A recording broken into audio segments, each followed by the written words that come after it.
8h42 sur Europe 1 matin avec Dimitri Pavlenko jusqu'à 9h. Il y a un auditeur qui me dit Brigitte Fossé a maintenant un peu une voix à la Ségolène Royal. C'est pas faux, hein. C'est pas faux. Je sais pas, mais Nicolas Oui, sa Caro voix dit a qu'elle a changé. une voix de Fossé. Donc, Allez, place à votre signature. balance. Europe 1. C'est bon, on peut y aller du jeudi avec Charlotte Dornelas. Bonjour Charlotte. Bonjour Dimitri, bonjour à tous. Dans quelques minutes, ce sera à 9h, la cour d'appel de Versailles. Charlotte va rendre sa décision sur le recours du policier Florian M, l'auteur du tir mortel sur Naël en juin 2023. Qu'est-ce qu'il faut attendre d'une telle décision, Charlotte ? Alors je ne vais pas débattre d'une décision de justice avant qu'elle soit rendue, mais la première chose que l'on peut observer, c'est que ce tir a eu lieu en quelques secondes en juin 2023 et que 3 ans plus tard, au terme d'études, d'observations, de rapports d'experts et de débats, de nouveaux magistrats vont décider de ce que le policier aurait dû faire ou ne pas faire ce jour-là.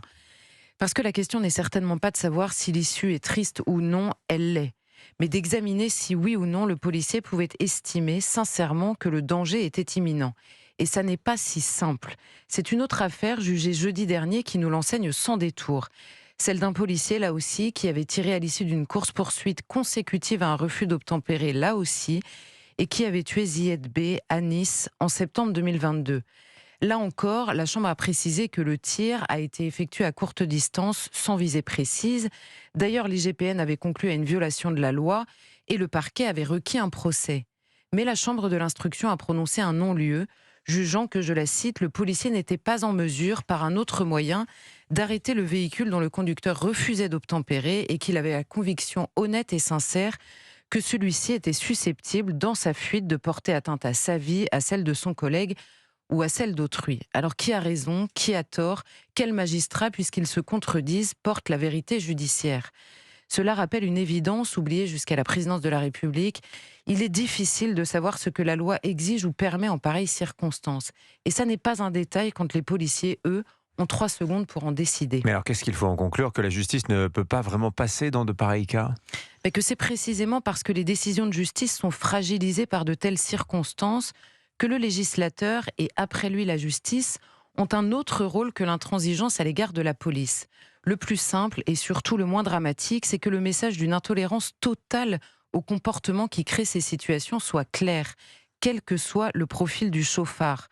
Non par amour de la répression, évidemment, mais parce que les conséquences sont beaucoup trop lourdes pour tous. Nous avons, selon les cas et les situations plus ou moins médiatisées, des morts et donc des meurtriers, ce qui n'est pas rien à porter, des familles endeuillées, un cauchemar pour absolument tout le monde. Certaines éducations ne parviennent pas à l'éviter, la loi doit fermement prendre le relais.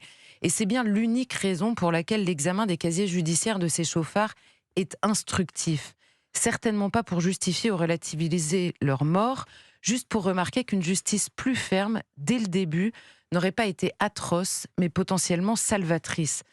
Parce que s'acharner sur la police a quelques limites. Elle était absente, la police, la semaine dernière, lorsque Rachid, 39 ans, père de 3 et bientôt 4 enfants, a été fauché par un ado de 15 ans qui roulait trop vite, sans permis, en pleine nuit. Résultat, au moins 3 morts, des années de prison à la clé, une famille inconsolable, des familles inconsolables sans doute. Et pourtant, ni contrôle, ni course-poursuite, ni crainte de la police, elle n'était pas là.